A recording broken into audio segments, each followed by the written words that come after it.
Good morning, everybody. Welcome to our May 2015 Treasury Technology Briefing. Today we're going to focus on technology implementation. If you're about to start an implementation, happen to be involved in one at this point in time, or are redoing your TMS, this presentation will be informative for you. I'm Jeff Diorio, and I'm joined today by my colleague Elaine Filus from our Treasury Technology practice. We're also joined today by Mark Rebenstorf of Motorola Systems, who's involved in a global implementation and has agreed to share his experiences and lessons learned with you. A few logistics before we start. We'll end in 45 minutes. We'll welcome questions following the webcast, but we'll reply off the air to keep the session on time. And a copy of this presentation and the recording of it will be available on our website. Our agenda today will be to review the challenges of an implementation, what things you need to concern yourselves with, success factors for bringing the project in successfully, corporate experience shared by Mark Rebenstorf, and we'll wrap up with some conclusions. First, we'll discuss the realities of implementations.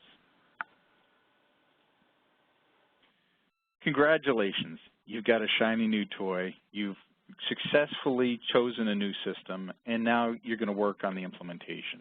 There are some realities that you need to consider.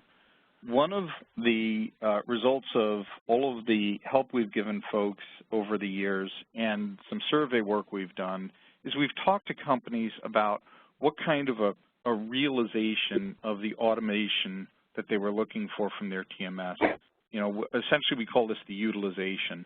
And a lot of companies have come back and said, we've only realized about 60% of what we were hoping to attain from this. Some companies achieve full realization, and frankly, some fail. And Elaine's going to talk about some of the things that we've heard. Yeah, certainly, Jeff, as we talk to companies about their implementations in the past, we often hear that things went awry. They ran out of budget, they ran out of time, or important functionality got delayed to a phase 2, and in fact, sometimes phase 2 hasn't happened yet. So there are a lot of issues that can impact the success of an implementation, and as you mentioned, the utilization. Your satisfaction, which basically has an impact on your satisfaction with the system. So our theme today is going to be very focused on with the fact that a strong, well-planned, well-controlled approach to your implementation can really ensure your success and get you the value that you expected to get out of your system. There are a number of specific issues, though, that can lead to these suboptimal results. We just wanted to touch on them quickly. In the next slide, you see that there can be a number of issues, and we won't go through each of these. But basically, I would say the first several have to do with planning issues. A lot of planning, detailed planning is needed. So, and the second set have to do with flaws in the implementation process. Just to pick out a couple of key issues, insufficient budget allowed. We recently did a survey of Treasury Management System users, and actually things that delayed their implementation, the number one roadblock was budget and getting a sufficient budget. Also resource requirements. The vendors often will say that, implementation, that they will bear most of the burden of implementation. Even if that is the case, you'll find that it takes a lot of your resources to get this done. Most of the time, I begin an implementation saying, this will take a lot of your staff's time. And at the end, I often hear, we had no idea how much time this was going to take. So it really can be a drain on your staff. It can, and your staff losing energy in the project can be a significant problem. Executive mandate is very important to get. The support of senior management throughout the process, particularly in the beginning of the process, but throughout. is definitely a factor for success. And then getting everyone involved as soon as possible. Late involvement of key resources can really impact your success as well.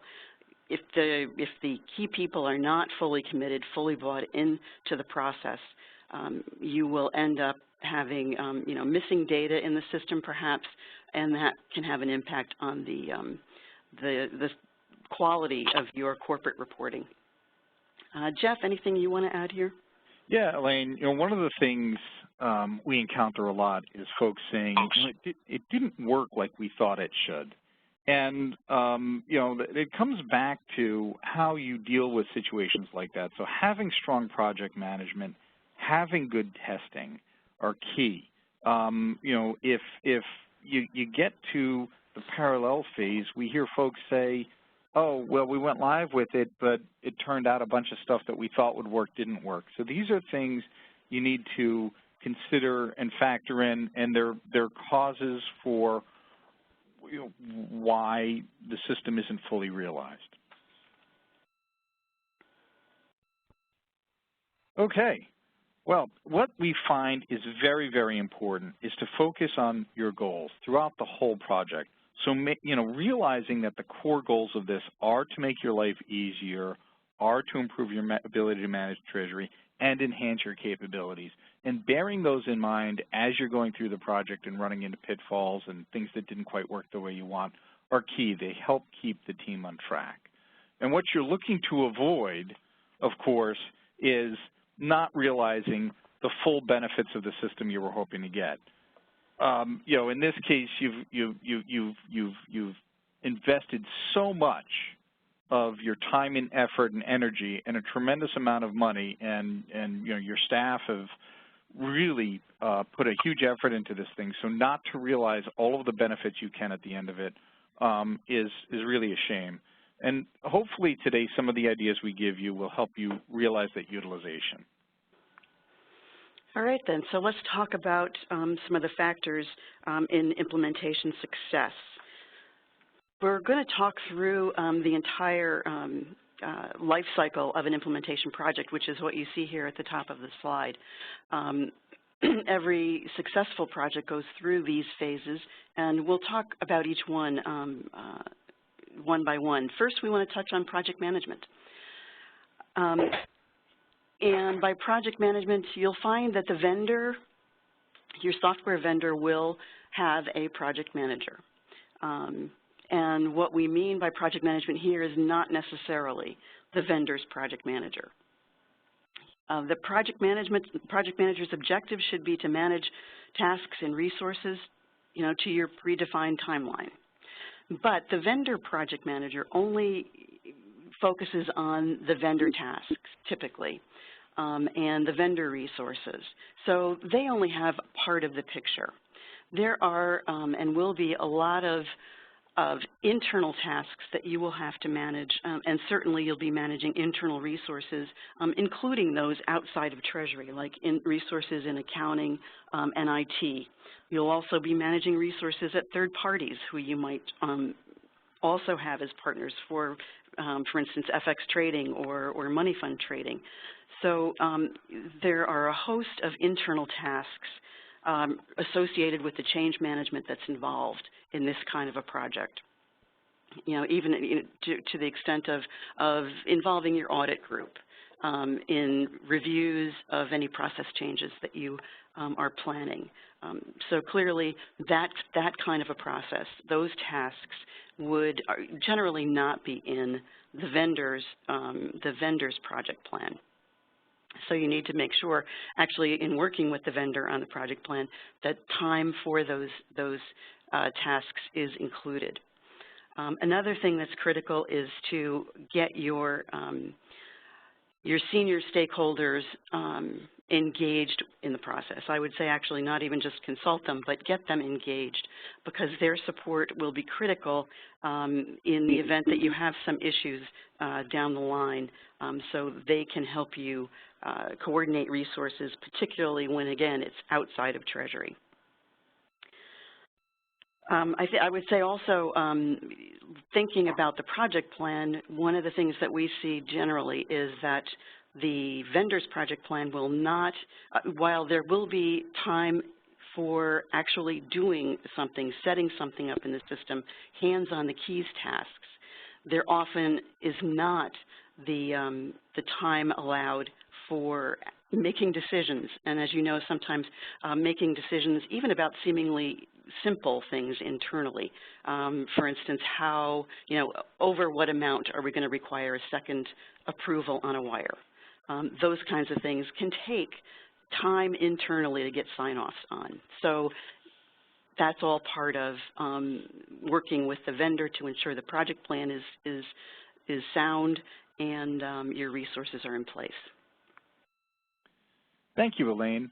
Some other things to consider are bringing in, leverage someone who has knowledge, bringing in additional resources that have experience implementing these sorts of systems, and then these resources can also help you with the fact that you still have to run Treasury operations as you're doing the project.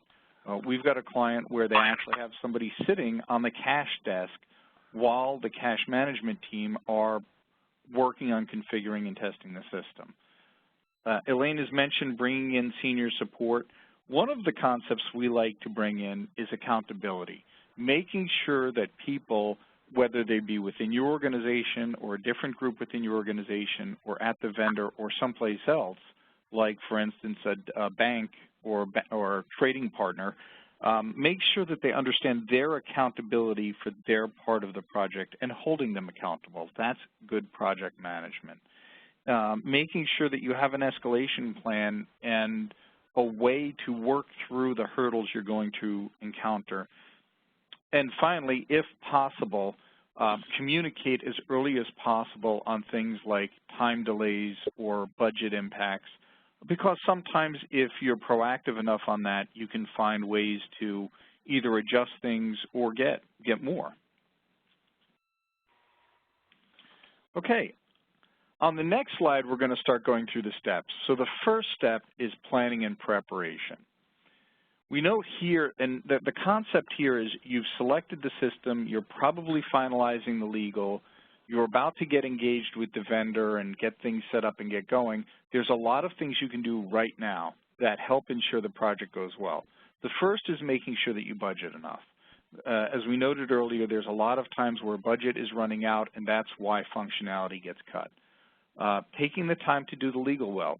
It's sometimes you get tired and it gets shortcut, but making sure that you understand the full scope and everybody's agreed upon the full scope of what you're trying to attain is good. And you certainly don't want to hear, oh, that's out of scope and you owe us more for that. You don't want to get into that. Functional planning is something that can happen now. Now, you've probably done a really good job of scoping out what you're trying to do, but now is the time to actually say, these are our requirements of the system, and we want to make sure everybody's clear on them. And then having a strong onboarding team. It's your Treasury department, clearly. Having IT, accounting, and audit tied in as early as possible is key. Making sure that the vendor, has a solid team, and it's in their best interest to staff this well. And then making sure that you have senior team members from all the key areas in your organization and your partner organizations tied in for things like steering committee meetings and escalation, that sort of thing. And finally, having a strong kickoff where you lay out exactly what it is you're looking to attain, the time frame, and the governance at that point in time. Elaine, do you have anything to talk? Yeah, Jeff. You mentioned the functional planning, and as we've noted there in that second box, this is really the time when you want to think very specifically about your business requirements within each of those functions, and think about what your strategic objectives and goals are. You need a vision for the future, and this is the time to be very clear about that, again, even before the vendor is involved. We often hear people say, well, I'll wait to start that until we meet with the vendor. But I would argue that your time with the vendor is much more efficiently spent if you know ahead of time how you want the Treasury of the future to look. And this will mean, looking at processes and controls. Are there things that you need to fix related to a specific process? You don't want to automate broken processes. And this is not just an automation project. This is a Treasury transformation. And so this is your opportunity to really clean things up and address both your current needs and your future needs. So think about processes, controls, your interfaces, both internal and external, and also the reporting that you will need. Again, we often hear people say, well, I'll just wait until I see what reports the vendor has. But we really strongly recommend thinking specifically about those required reports that you know you will have, and doing all of this before the vendor is fully engaged. It's also very helpful to document these requirements so that you can hand the vendor the documentation of these functional requirements as soon as they walk in the door. There's also things you can do to start even before, to start the work. The vendor will ask you for a list of your bank accounts, a list of your entities, your accounting chart of accounts. These are things that you can begin to get together and get cleaned up. Often we see people's lists of bank accounts include closed accounts. This is your opportunity to clean those out and get them ready to hand over. We really can't overstate, the importance of planning and preparation. It really can streamline and ensure the success of your next several steps. On the next slide, system design and configuration. This is where you really start doing the hard work of making your Treasury vision a reality. And we're including these two steps together because that's generally how the vendors will approach it. It will be an iterative process of looking at a function, talking about how you will do that in the system, doing some prototyping, some training, and then you'll have some homework to do to configure that part of the system, and then you'll do it again for the next function. So this is certainly the most labor-intensive part of the process, and I would say decision-intensive. Even if you've made some decisions in your planning phase, the vendor will come up with very detailed questions that you'll have to answer, decisions that you'll need to make during this build phase. This is also where you will start your onboarding process with your banks and with any external vendors like FXall or 360T or your money fund portals, whatever. So there is a lot of work, a lot of coordination that will go into this phase. Again, we mentioned the reporting. This is where you'll want to come up with some very specific, detailed report specs on those reports that you know you will have to recreate in the new world. Jeff? Thanks, Elaine. Yeah, there's some other things to consider as you get into the build. So you should anticipate you've got a design. We've talked about design already. As the first phase here of system design, now you have both your business requirements laid out and you've got a very tactical design. So you're going to be doing some training to understand exactly how the system works in advance of the build. The other items here are around resourcing. So recognize that folks will be working double duty, and it is a bit of a strain on them. So recognizing that and finding ways to alleviate the excessive load that's only there during the build. So, it's a temporary thing. You need to think of how we could address this. Now, the other concept the other 3 points here are all around how you interact with the Treasury management systems. Most of these systems have a way they function, and this is where we hear folks say, well, I didn't think it was going to work like that, or this was our expectation and it isn't working like that. And so here you want to build with your goals in mind and prepare for obstacles, because as you encounter them, if you have a proactive approach to it, you can usually find a fairly comprehensive way to get what you're looking for by using the system in a slightly different way. So that's a big part during build that we consider. And then part of build, but really as we're moving into testing, you want to have a comprehensive test plan. During build, you will be doing something called unit testing. You'll be testing the things that you've built. Did I put the bonding correctly? Does it generate the accounting I want? Does the cash position populate well? All of that. But that's unit testing. That's testing the individual components. You need to have a comprehensive test plan that has all of these parts in it. So you've got the unit testing during build. You've got interface testing. I can't stress enough how early in the process you should start doing this, because this is where there's a lot of redos. There's a lot of, oh, this needs to be tweaked and we need to change that. Then you get to proper user acceptance testing. Have test scripts that tie back to your design that say, this is the end-to-end process. And even though you've successfully passed unit testing, when you glue all of those processes together end-to-end, you always encounter issues.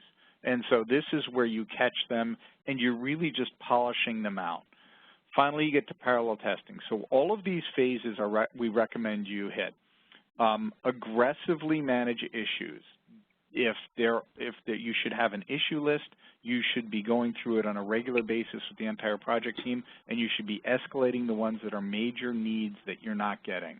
And then finally here, having prearranged gates and criteria. And the concept with this is to say we want to have in advance an agreed upon list of things that have to be in the system and things that if they're misses and we have a decision on how to resolve them later, that's okay. But having that agreed on beforehand. Elaine? At that point, then, you are ready to start thinking about, the final stages. And one of the important final stages is the documentation and training aspect of the project. Often we see clients who have,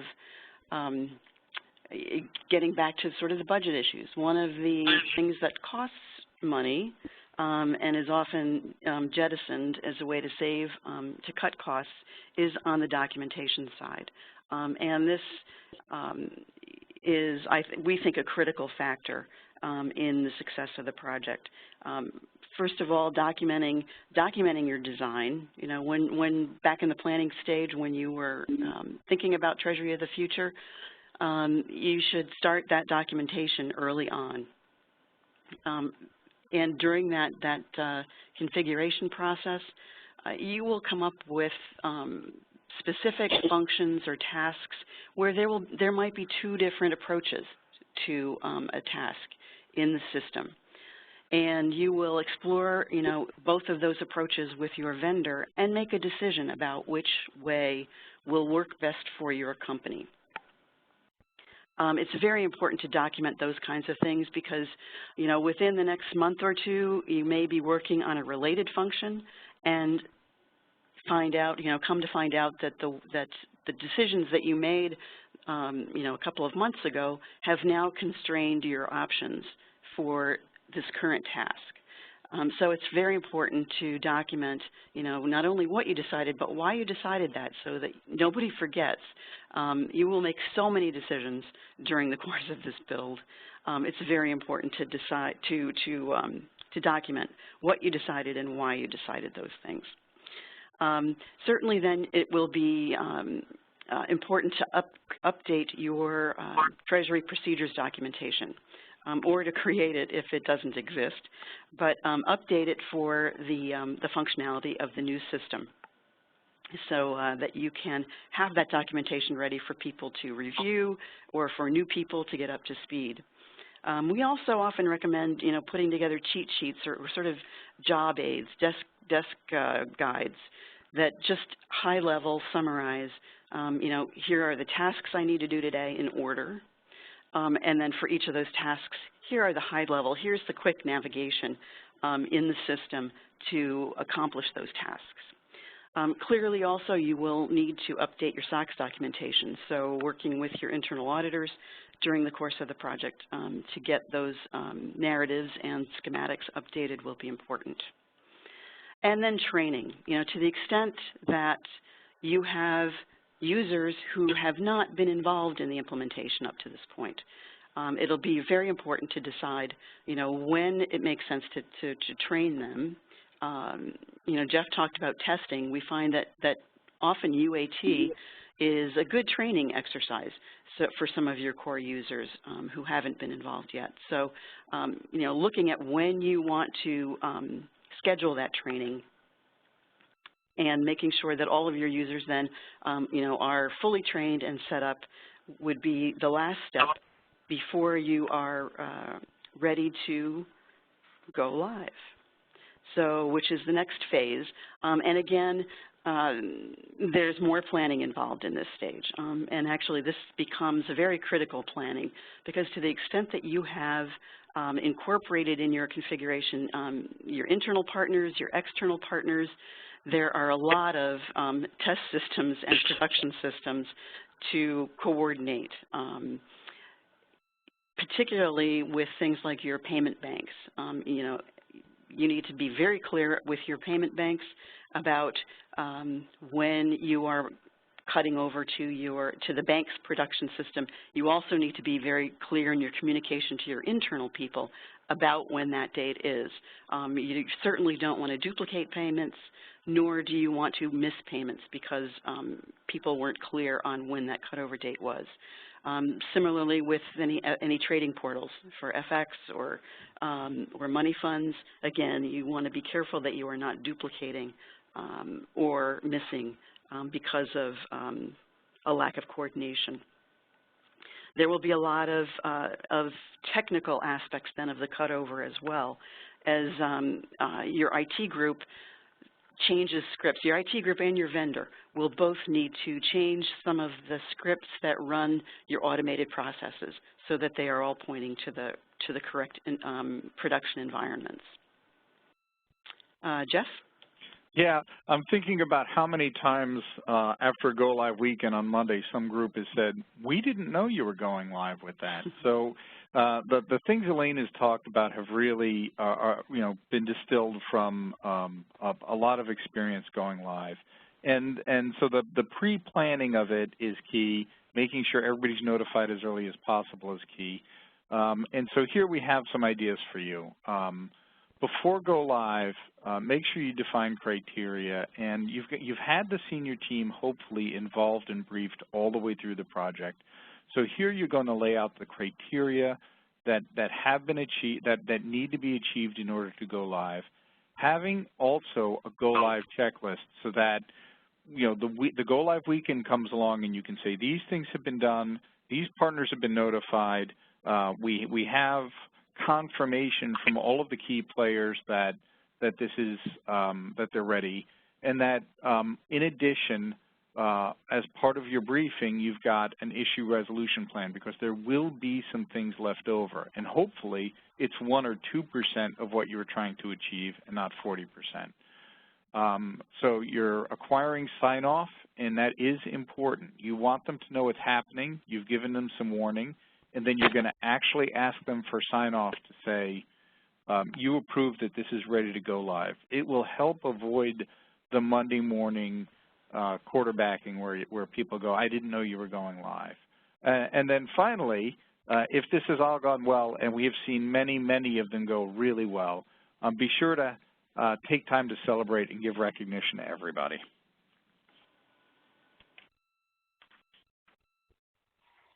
Okay. Now I'd like to introduce and bring onto the call Mark Rebenstorf. Mark is the Director of Global Treasury Operations at Motorola Solutions, and he is well entrenched in an implementation at this point in time. Welcome, Mark. Appreciate the opportunity to share our experiences to you, Jeff and Elaine. Great. Hey, Mark, can you describe your project that you're working on? Yeah, we are currently in a global rollout or implementation of the SunGuard Quantum solution, and this would encompass 3 regional treasury centers, the U.S., Poland / Europe, and Singapore / Asia. It would encompass 3 functional areas of treasury: long-term debt and financial guarantees, foreign exchange, and finally cash. That's quite a project, isn't it, Mark? Yeah, I mean, it's quite a bit of time has been put into it, and we are realizing some of the benefits now of our hard work. Great. Mark, can you share some of the challenges you've encountered as you've gone through this project? I mean, one of the largest challenges that we faced was getting adequate project resources, both on the vendor side and on the corporate side, our side. A lot of these projects and work streams are long duration projects, and they sometimes outlive the workforce via job rotations, retirements, and so forth. So making sure that we have adequate project resources to keep the project moving forward to meet those deadlines was a really large challenge that we faced, probably one of the biggest. The second challenge that we faced was budget. I would imagine most corporates will be faced with a shrinking budget year after year after year, and making sure that your project has visibility to maintain that budget, but that has been a challenge. In terms of the actual implementation challenge, the big one for us was the development time for the interfaces, taking something that was a manual task previously and then making that systemic automated task involved a lot of development time, a lot of testing, and in our project we realized that to be longer than anticipated. So taking in consideration the interface development time. And finally, another challenge for us was testing. We probably should have allocated more time to testing to really stress test the system, because the end result for testing is to identify the bugs or defects and to resolve them so they do not present itself in the production environment. So those are just a few of the challenges that we've faced over the past year or so. That's great, Mark. I recall, you know, as we were going through UAT on one of the phases, we definitely encountered something that didn't work the way you wanted. And what was nice was everybody was agreed that it was important to take the time to get it done correctly and retest, and that resulted in a much better utilization for you in that area, right? Yeah, I think you're referring to the financial guarantee solution.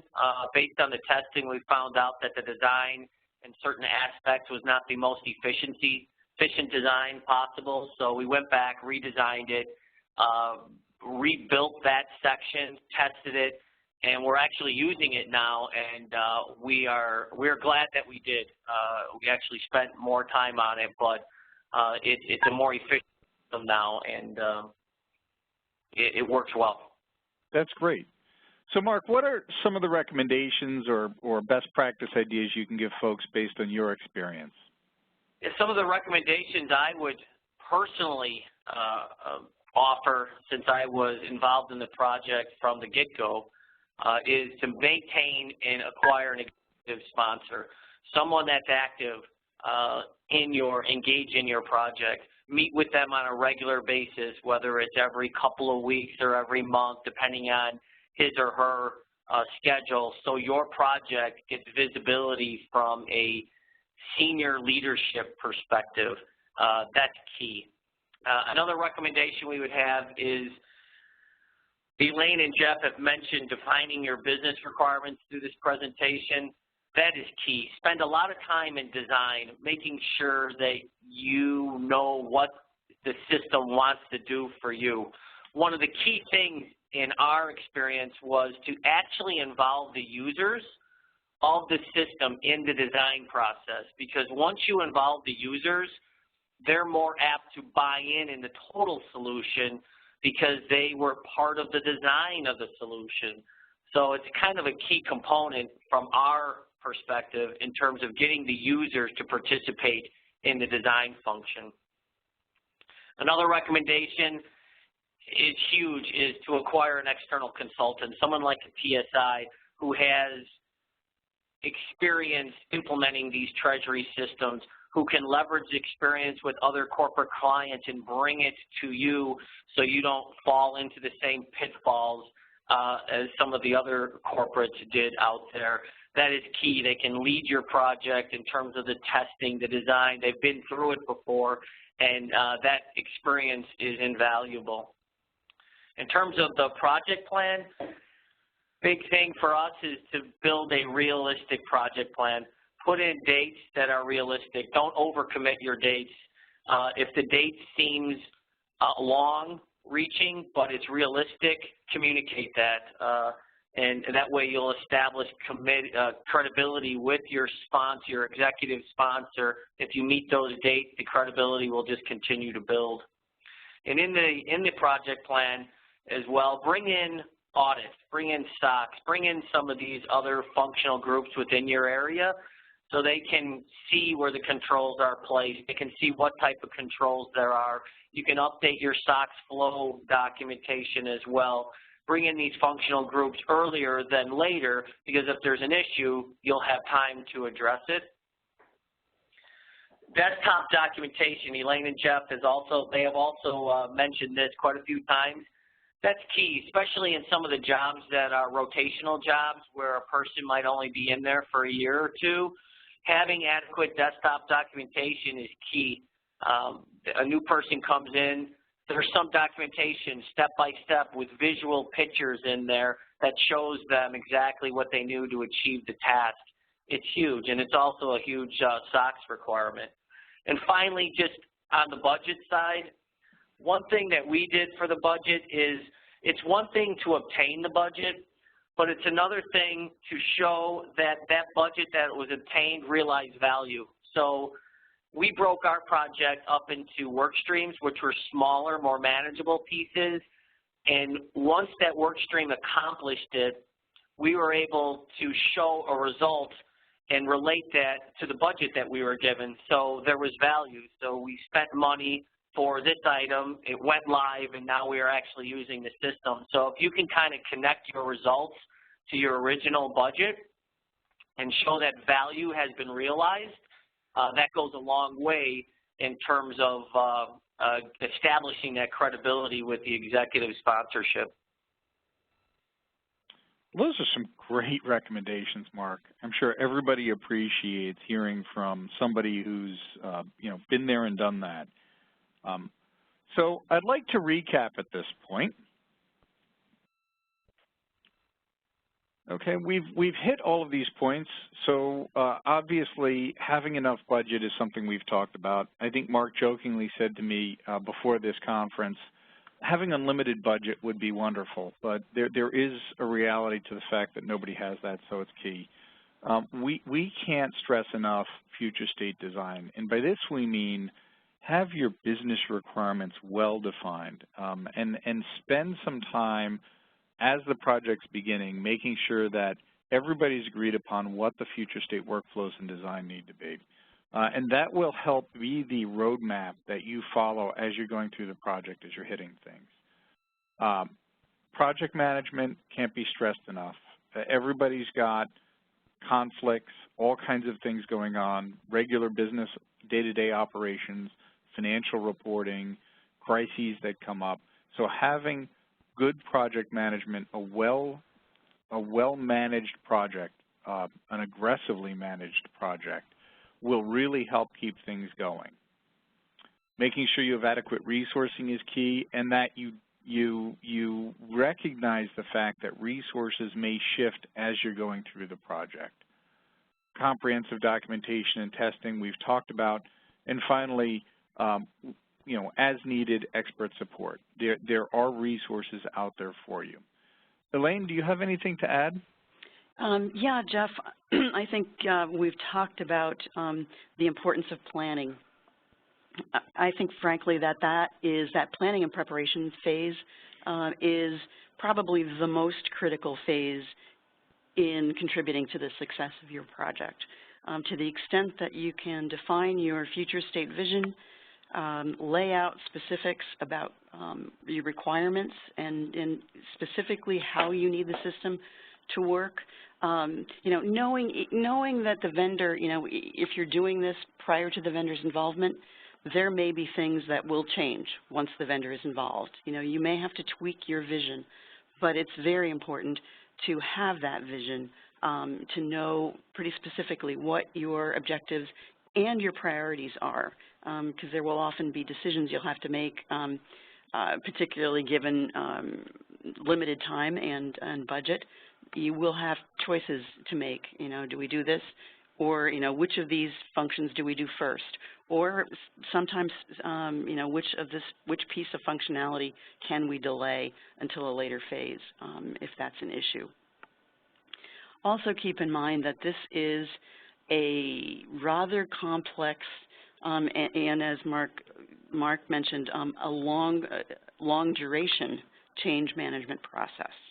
And any change management project involves a boatload of communicating. You really need to focus on making sure that everyone knows what their responsibilities are, when they need to do things, and when they will be needed. If they won't be needed until a later function, a later part of the design phase, make sure that they know how things are going up to that point, and when they will be when they will need to engage with the project. There also will be in that change management process some approvals that you will need. To the extent that you may be changing, for instance, wire transfer workflows, and that will not only involve changes that impact the people who are processing those wires, but in many cases it may involve approvals from internal audit or other controls parts of your organization. So keep in mind those tasks and keep those in your project plan. As Jeff mentioned, the staffing is critical, and project management staffing is critical. To the extent that you can dedicate a lead, certainly a project lead for your team to work closely with the vendor, that is a key factor in the success of your project. And I have had some clients say that they have spent as much as 60 to 70 to 80% of their time at various points in the project doing that function, that project management function. But it can definitely increase your chances of success. Thank you, Elaine. So I think you've heard, some of the points Elaine has made here, that the planning and preparation really is the foundation to the building. If you take the time to do it right, you're going to build something that's going to last a really long time. So stay focused on that. Well, I would like to thank everybody for joining us today. I'd especially like to thank Mark Rebenstorf for joining us from Motorola to share his experiences. Thanks, Mark. Appreciate the opportunity, Jeff and Elaine. Okay. Our presentation will be stored on our website, so you can share it with your friends. And if you have any questions, please don't hesitate to call us. We enjoy what we do, and we do this for a living. So thank you very much. Have a nice day. Thank you.